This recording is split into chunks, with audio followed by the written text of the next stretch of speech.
नमस्कार, मैं रवीश कुमार। 2014 में प्रधानमंत्री बनने के बाद से लेकर आज तक क्या आपने नरेंद्र मोदी की कोई प्रेस कॉन्फ्रेंस देखी है जहां पत्रकार खुलकर सवाल जवाब कर रहे हों? कायदे से जगह जगह इसका कार्यक्रम आयोजित होना चाहिए कि मदर ऑफ डेमोक्रेसी के प्रधानमंत्री प्रेस कॉन्फ्रेंस क्यों नहीं करते हैं?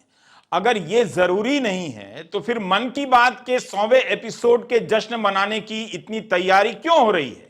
लग रहा है कि अब केवल 30 अप्रैल को सायरन ही बजना बाकी है ताकि लोग अपनी गाड़ी साइड में लगाकर मन की बात सुनने लग जाएं। मन की बात को लेकर सर्वे आ रहे हैं तो सूचना प्रसारण मंत्री का इस पर लेख छप रहा है।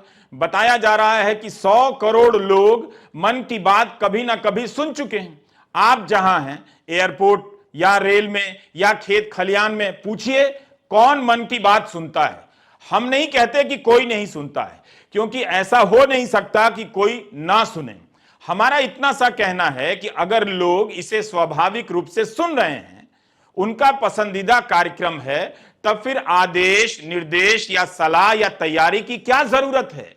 मीतू जैन ने द वायर में रिपोर्ट किया है कि इस अवसर पर देश भर के सभी कम्युनिटी रेडियो को एडवाइजरी जारी की गई है कि वे मन की बात के 100वें एपिसोड का प्रसारण करेंगे। यही नहीं, प्रसारण हुआ है इसका उन्हें प्रमाण भी भेजना होगा। एडवाइजरी का मतलब आदेश ही हो गया है, वरना प्रसारण के तुरंत बाद उसकी क्लिप नहीं मांगी जाती। कहा तो यह भी गया है कि रेडियो स्टेशन पर जश्न मनाया जाए और उसका फोटो भेजना होगा। लोग सुन रहे हैं, इसका भी फोटो देना होगा। जबकि आकाशवाणी के 500 से अधिक केंद्रों से इसका प्रसारण होता है। इसके बाद भी कम्युनिटी रेडियो को एडवाइजरी जारी की जाती है कि इस प्रसारण करना है। अब इतना सब होने के बाद भी रिकॉर्ड तो यही बनना चाहिए कि 30 अप्रैल को एक भी भारतीय ऐसा ना बचे जिसने मन की बात ना सुनी हो। आईसीयू में भी सुनवा दीजिए। इस दिन मन की बात के 100वें एपिसोड के अवसर पर 100 रुपए का सिक्का जारी किया जाएगा। खुद प्रधानमंत्री मोदी जारी करेंगे। दुआ कीजिए कि सरकार थोड़ा और जोश में आ जाए और 30 अप्रैल को राष्ट्रीय छुट्टी ही घोषित कर दे। आराम मिल जाएगा। इस वीडियो को आप पूरा देखिए कि कैसे एक कार्यक्रम के पीछे पूरा तंत्र लगा हुआ है। क्या वाकई यह कार्यक्रम उस तादाद में सुना जाता है जिसका दावा किया जा रहा है? किसी भी कार्यक्रम के प्रचार में अगर पूरा देश, पूरा तंत्र लग जाए देश का, तो लोगों तक पहुंच ही जाएगा। मगर क्या वाकई लोग खुद से इसे सुनते हैं? भारत में भी बेटियों को महत्व देने, परिवार और समाज में उनके प्रति जागरूकता बढ़े, संवेदनशीलता बढ़े, बेटी बचाओ बेटी पढ़ाओ, ये आंदोलन तेज गति से आगे बढ़ रहा है। आज ये सिर्फ सरकारी कार्यक्रम नहीं रहा है, ये एक सामाजिक संवेदना का, लोक शिक्षा का अभियान बन गया है। विगत 2 वर्षों के दौरान इस कार्यक्रम ने आम जनमानस को जोड़ लिया है। देश के प्रत्येक कोने में इस ज्वलंत मुद्दे पर लोगों को सोचने पर मजबूर किया है और बरसों से चली आ रही पुराने रीति रिवाजों के प्रति लोगों की सोच में बदलाव लाया है। लेकिन जब यही बेटियां एक सांसद के खिलाफ आरोप लगाती हैं तो प्रधानमंत्री उनकी बात नहीं सुनते, उनसे बात तक नहीं करते। क्या विनेश और साक्षी बेटियां नहीं हैं? बेटियां केवल पैदा तो नहीं होंगी, केवल पढ़ेंगी नहीं, गलत होगा तो गलत भी बोलेंगी। तब फिर प्रधानमंत्री नरेंद्र मोदी अपनी पार्टी के सांसद बृजभूषण सिंह के खिलाफ इन बेटियों का हौसला बढ़ाने आगे क्यों नहीं आए? मन की बात के लिए श्रोताओं से आइडिया मांगा जाता है। रोहित ने जंतर मंतर पर धरना दे रही पहलवान साक्षी मलिक से पूछा, अगर मन की बात के लिए उन्हें आइडिया देना हो तो वो क्या देंगी?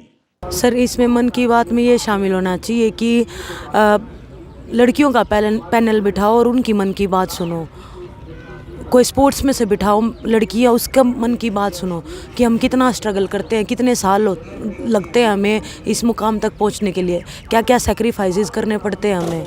हमारी मन की बात सुनो कि मैंने एक ओलंपिक मेडल कैसे जीता है, इतनी आसानी से नहीं पहुंचा जाता वहाँ पे। तो ये मन की बात होनी चाहिए। फिर उसके बावजूद भी ये सब हो रहा है, कोई देख नहीं रहा। 4 दिन हो गए तो जैसे बड़ा ऐसा महसूस कर रहे हैं कि कोई क्यों नहीं सुन रहा है। तो क्या प्रधानमंत्री नरेंद्र मोदी मन की बात के 100वें एपिसोड में साक्षी मलिक की बात को शामिल करेंगे? मन की बात में प्रधानमंत्री मोदी के बोलने की शैली बदल जाती है। रैलियों में वे माइक पर दहाड़ते नजर आते हैं, लेकिन मन की बात में इस तरह से बोलते हैं जैसे कान में कोई फूंक मार रहा हो। बहुत हल्की ध्वनि से बोलते हैं, लगता ही नहीं है कि राजनेता हैं और राजनीति से इनका दूर दूर तक कोई नाता भी है। मन की बात ने सुनने की नई राजनीतिक व्यवस्था को जन्म दिया है। इसे सुनना भी पार्टी अनुशासन का हिस्सा बनता चला गया है। बीजेपी के कई नेताओं की तस्वीर मिल जाएगी कि वे कुर्सी पर इस तरह से बैठकर सुन रहे हैं जैसे टीचर ने कहा हो और टीचर क्लास में मौजूद हों। मुमकिन है श्रद्धा से ही सुन रहे हों। तब फिर 100वें एपिसोड के अवसर पर बीजेपी के कार्यकर्ताओं का टेस्ट लिया जाना चाहिए मौके पर, जिसमें सवाल केवल मन की बात से पूछे जाएं। अगर कार्यकर्ताओं पर मन की बात सुनते हुए का फोटो भेजने का दबाव ना हो और वे फिर भी सुन रहे हैं तो वाकई ये बड़ी बात है। इस एक कार्यक्रम के पीछे पूरा दल और सरकार लग गई। खबरें छपी हैं कि बीजेपी के अल्पसंख्यक मोर्चा के अध्यक्ष मन की बात का उर्दू में अनुवाद कराएंगे और यूपी के 14 मुस्लिम बहुल जिलों में बांटेंगे।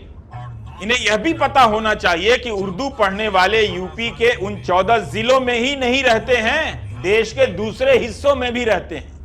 मन की बात के 100वें एपिसोड के प्रसारण के अवसर पर एक सर्वे भी आ गया। यह सर्वे प्रसार भारती ने IIM रोहतक से करा लिया। इसमें पाया गया कि मन की बात का कार्यक्रम 100 करोड़ श्रोताओं तक पहुंच चुका है। क्या वाकई इस देश में 100 करोड़ ऐसे श्रोता हैं जिन्होंने मन की बात को सुना है? क्या आपने सुना है? पत्र सूचना कार्यालय ने जो प्रेस रिलीज जारी की है उसमें IIM रोहतक के निदेशक प्रोफेसर धीरज शर्मा ने कहा है कि 23 करोड़ लोग इसके नियमित रूप से सुनते हैं, जबकि 41 करोड़ अन्य लोग हैं जो बीच बीच में इस कार्यक्रम को सुनते रहते हैं, जिनके इस कार्यक्रम के नियमित श्रोता बनने की पर्याप्त संभावना है। तो हमने सोचा कि हम भी कुछ लोगों से पूछ लें कि उन्हें मन की बात के बारे में पता है भी या नहीं। यह उस रामवती का घर है जो दूसरों के घरों में सफाई का काम करती हैं। इनका यह घर उस भारत में आता है जो विश्व गुरु बनने वाला है। गैस का सिलेंडर उल्टा कर दिया गया है ताकि सप्लाई ठीक हो। रामवती की अपने घर में दिनचर्या से पता चलता है कि उनका जीवन कितना व्यस्त रहता होगा। कमाई इतनी ही होती होगी कि घर चल जाता होगा, टीवी और रेडियो के लिए कहां वक्त निकलता होगा या पैसा होता होगा।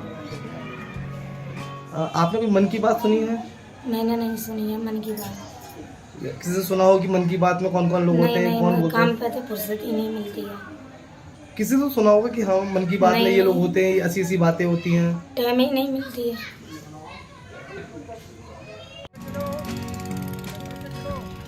रमेश चंद्र प्याज का ठेला लगाते हैं। हर मौसम में उनकी दिनचर्या यही रहती होगी। धूप से लेकर सर्दी या बारिश में खड़े होकर प्याज या फल बेचा करते होंगे। इतना प्रचार प्रसार के बाद भी रमेश चंद्र जी तक इसकी सूचना नहीं है कि मन की बात क्या है। अभी आपने मन की बात सुनी है कि क्या होता है मन की बात? मन की बात हमको मालूम नहीं, आपसे हमें दुनिया में मालूम नहीं मन की बात क्या होती है। कभी किसी से सुना हो?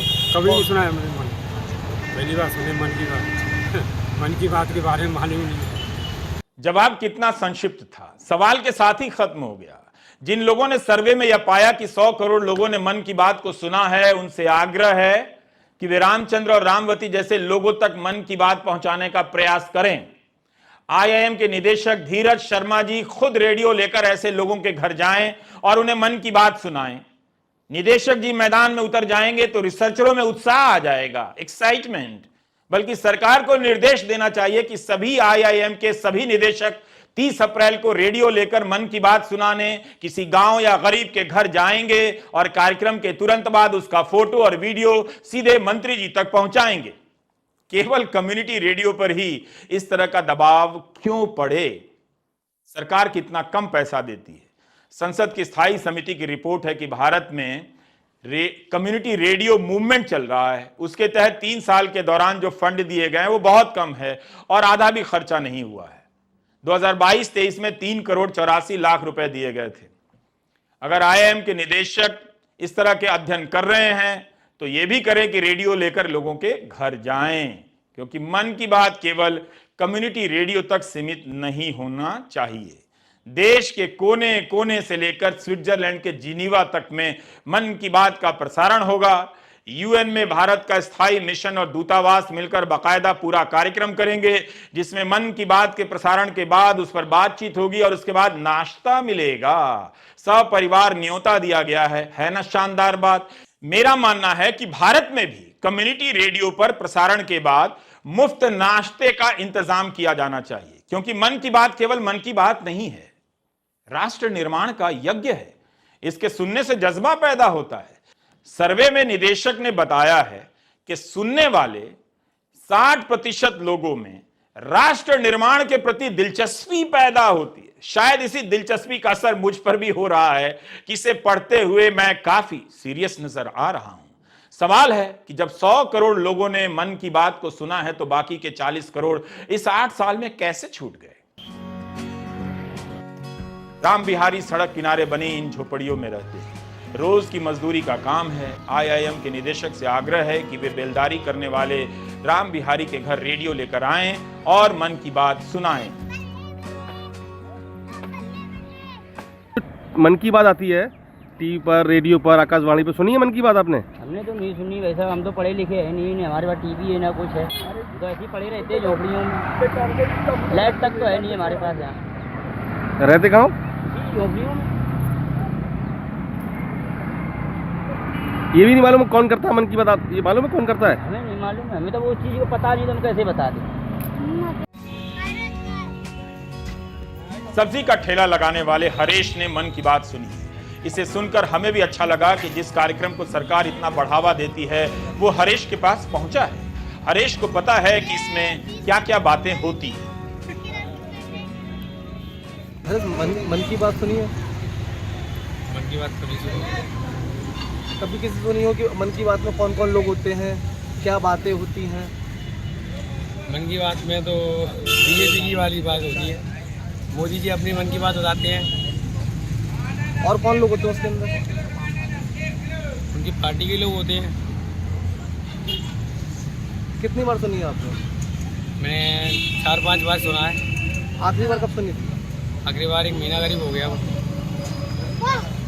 पहली बार ऐसा अध्ययन हुआ है यह तो मैं नहीं कह सकता, मगर अध्ययन करने वालों ने बताया है कि इस अध्ययन ने मन की बात के अब तक के 99 संस्करणों का लोगों पर पड़ने वाले प्रभाव को मापने की कोशिश की है। आप पर क्या असर पड़ा है इसका टेस्ट हो रहा है। इस अध्ययन में यह कहा गया है कि अधिकांश श्रोता सरकारों के कामकाज के प्रति जागरूक हो गए हैं।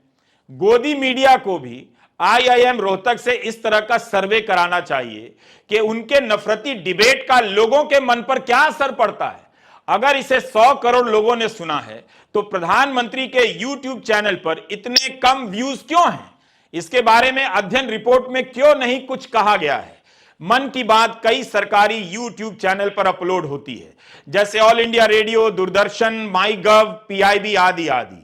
हमने प्रधानमंत्री के चैनल नरेंद्र मोदी और भाजपा के आधिकारिक चैनल का सर्वेक्षण किया और पिछले 4 मन की बात के प्रदर्शन के बारे में बताना चाहते हैं।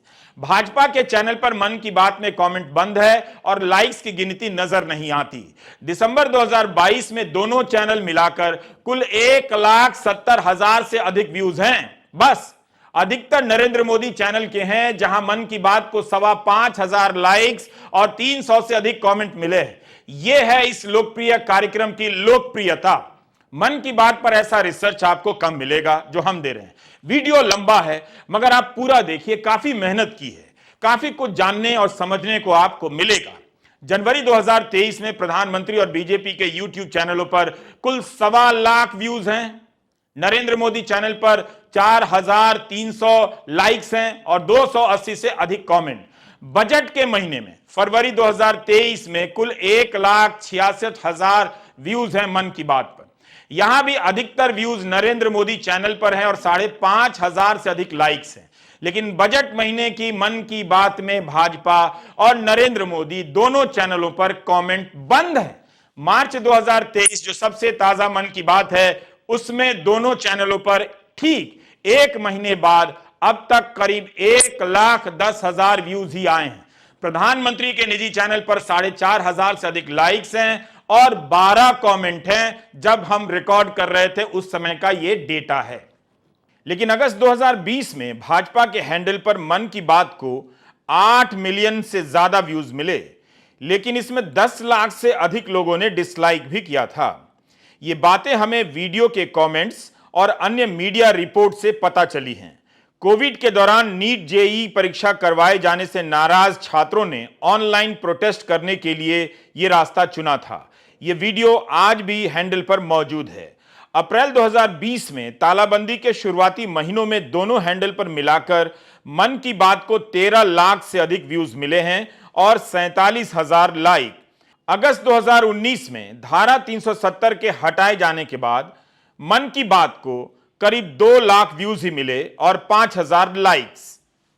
हालांकि मन की बात का प्रसारण भारत की 52 भाषाओं और बोलियों के अलावा 11 विदेशी भाषाओं में होता है, लेकिन सर्वे में कहा गया है कि कुल 65% श्रोताओं ने हिंदी को किसी भी अन्य भाषा की तुलना में अधिक पसंद किया है, जबकि 18% श्रोताओं के साथ अंग्रेजी दूसरे स्थान पर है।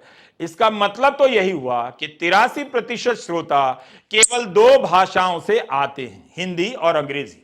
तो दारी, स्वाहिली, तिब्बती, चीनी और फ्रेंच में प्रसारित तो हो रहा है, लेकिन कोई सुन भी रहा है।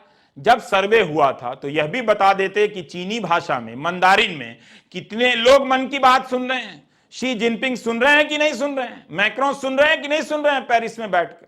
वैसे दूतावासों में भी मन की बात सुनाने की तैयारी हो रही है। राजदूत लोग जब मन की बात सुन ही रहे हैं तो रवीश कुमार ऑफिशियल भी अपने दूतावास के अहाते में साथ साथ दिखा दें, ये मेरी उनसे प्रार्थना है। बाकी समोसे की व्यवस्था कर दूंगा। भारत एक गरीब देश है, कई लोगों के घर में ना रेडियो है, ना अखबार, ना टीवी। इसके बाद भी सर्वे में दावा किया जा रहा है कि 100 करोड़ लोगों ने इसे सुना है। तो इस कार्यक्रम को लेकर संसद में जो सवाल पूछे गए हैं उन पर भी नजर डालनी चाहिए।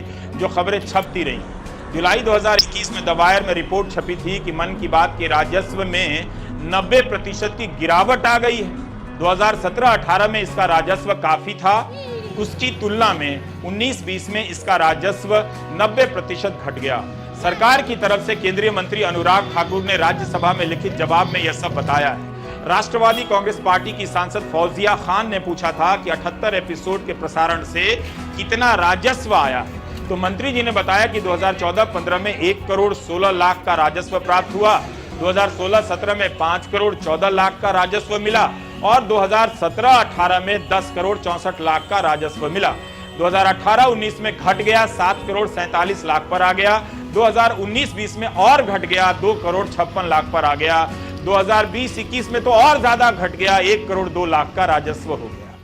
राज्यसभा सांसद रहते हुए कपिल सिब्बल ने सवाल पूछा था। इसमें प्रायोजक और विज्ञापन देने की दर के बारे में सवाल पूछा गया था कि किस रेट पर विज्ञापन लिया जाता है और इसके प्रायोजक कौन कौन हैं। जिन लोगों ने मन की बात में विज्ञापन दिया है 2015 से 17 के बीच, उसकी एक पूरी सूची जवाब के साथ नत्थी की गई है। इन 38 प्रायोजकों की सूची में ज्यादातर केंद्र सरकार के ही विभाग हैं, मंत्रालय हैं। 11 मंत्रालयों ने मन की बात में विज्ञापन दिए हैं। पेंशन भोगियों के लिए जो विभाग है वो भी इसमें विज्ञापन देता है। आयकर विभाग, चुनाव आयोग भी इसमें विज्ञापन देता है। कुछ प्राइवेट कंपनियां भी नजर आई, मगर बहुत ज्यादा प्राइवेट कंपनियां या बड़ी कंपनियां नजर नहीं आई। अब यहां सवाल उठता है कि जिस कार्यक्रम को कई करोड़ लोग सुन रहे हैं, देख रहे हैं, क्या उसका विज्ञापन और राजस्व वैसा है जैसा होना चाहिए? इस पर मार्केट के एक्सपर्ट ही उचित राय दे सकते हैं। लेकिन सोचिए, मन की बात का प्रसारण कई 100 रेडियो चैनलों से होता है, दूरदर्शन के 34 चैनलों और 91 प्राइवेट चैनलों से किया जाता है प्रसारण। उसका राजस्व 10 करोड़ भी ना हो, 2.25 करोड़ हो, 1 करोड़ हो, यह ठीक तो नहीं लगता है। अनुराग ठाकुर ने संसद में बताया कि यह सबसे लोकप्रिय टेलीवाइज्ड रेडियो प्रोग्राम है। क्या यह कोई नई कैटेगरी है टेलीवाइज्ड रेडियो प्रोग्राम की?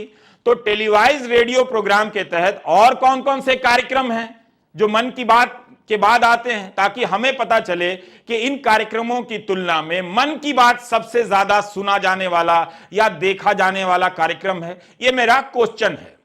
अगर मंत्री जी के अनुसार टीवी चैनलों पर इसके दर्शकों की रीच 6 करोड़ से 14.25 करोड़ के बीच है, तब फिर क्या राजस्व उस अनुपात में है? एफएम का जमाना आया तो रेडियो लोकप्रिय हो गया। रेडियो को जिंदा करने का श्रेय एफएम को जाता है। लेकिन क्या मन की बात से भी रेडियो की लोकप्रियता बढ़ी है? मन की बात से पहले ही रेडियो एफएम के जरिए अलग अलग राज्यों में और एक राज्य के भीतर लोकप्रिय हो चुका था। कई चैनल हैं रेडियो के। सरकार कहती है लोकप्रियता बढ़ी है, मुझे जरा इसमें संदेह है। मन की बात पर एक साप्ताहिक प्रोग्राम भी होता है जो ऑल इंडिया रेडियो पर प्रसारित होता है। इतना सारा जोर है मन की बात पर, यह कार्यक्रम प्रसार भारती के द्वारा बनाया जाता है। उसकी भी हकीकत दिखा देता हूं। 21 मार्च 2023 को आई संसद की स्थायी समिति की रिपोर्ट में बताया गया है कि ऑल इंडिया रेडियो और दूरदर्शन में खाली पदों की संख्या बहुत ज्यादा हो गई है, इन्हें भरा नहीं जा रहा है। ऑल इंडिया रेडियो में मंजूर पदों की संख्या 26,129 है और खाली पदों की संख्या 13,966 है। लगता है यह बंदी हो जाएगा अगर इतने पद खाली रहेंगे तो। दूरदर्शन में मंजूर पदों की संख्या 19,662 है और खाली पदों की संख्या 12,420। बताइए, अगर मन की बात के 100वें एपिसोड पर इन पदों को भर दिया जाए तो 100 रुपए का सिक्का जारी करने की नौबत नहीं आती। क्या आपने कभी सुना है कि सरकार आकाशवाणी के किसी और कार्यक्रम पर इतना जोर देती है, उसका प्रचार प्रसार करती है, जिसे सुनने के लिए बड़े बड़े नेता सुनते हुए का फोटो खिंचाते हैं और ट्वीट करते हैं? उस पर से दावा कि 100 करोड़ लोग मन की बात सुन चुके हैं। अब वक्त आ गया है कि प्रधानमंत्री उन्हें भी सुने जिन्होंने मन की बात के बारे में नहीं सुना है। नाम क्या है? जी मेरा नाम है संजय दास। अच्छा, IIM रोहतक ने ये कहा है कि कम से कम 100 करोड़ लोग प्रधानमंत्री की मन की बात एक बार सुन चुके हैं। क्या आप उनमें से एक हैं? जी सर, मैं तो सुना नहीं हूँ सर। एक बार भी नहीं सुने? नहीं सर, मेरे पास बड़ा मोबाइल है ही नहीं, मैं कैसे सुनूंगा मैं। मेरे पास ऐसे कोई बड़ा मोबाइल नहीं है, मेरे पास छोटी मोबाइल है, इसलिए मैं सुना नहीं हूँ। प्रधानमंत्री जी ने क्या बोला नहीं बोला ये मैं नहीं सुना हूँ। ये थैंक यू। मेरा नाम धर्मेंद्र कुमार है। अच्छा, ये IIM रोहतक की स्टडी है कि कम से कम 100 करोड़ लोगों ने एक बार प्रधानमंत्री की मन की बात सुन ली है। क्या आप उनमें से एक हैं? हम भी सुन सकते हैं उनकी मन की बात। नहीं, आप सुन चुके हैं वैसे? अभी तो देखा, मैंने सुना तो नहीं अभी उनका जो मन की बात जो अभी जो चल रही है ना, जो वो अभी नहीं, मैंने नहीं सुना अभी। आपने नहीं देखा? नहीं देखा मैंने अभी। आप सुनते भी नहीं हैं? नहीं, सुन सकते, क्यों नहीं? नहीं, आपने सुना है कि नहीं सुना? अभी सुना नहीं। Thank you. प्रधानमंत्री नरेंद्र मोदी ने अपने 9 साल के कार्यकाल में एक भी विस्तृत प्रेस कॉन्फ्रेंस नहीं की है जहां किसी भी चैनल का कोई भी पत्रकार खुलकर सवाल पूछे। रेडियो से संवाद होता है मगर वो एक तरफा होता है, वो भी जरूरी है, लेकिन प्रेस कॉन्फ्रेंस भी कम जरूरी नहीं है। अदानी मामले पर नरेंद्र मोदी चुप हैं, पुलवामा मामले पर चुप हैं, महिला पहलवानों के मामले में भी चुप नजर आए और दावा कि मन की बात से जनता से संवाद हो रहा है। नमस्कार, मैं रवीश कुमार।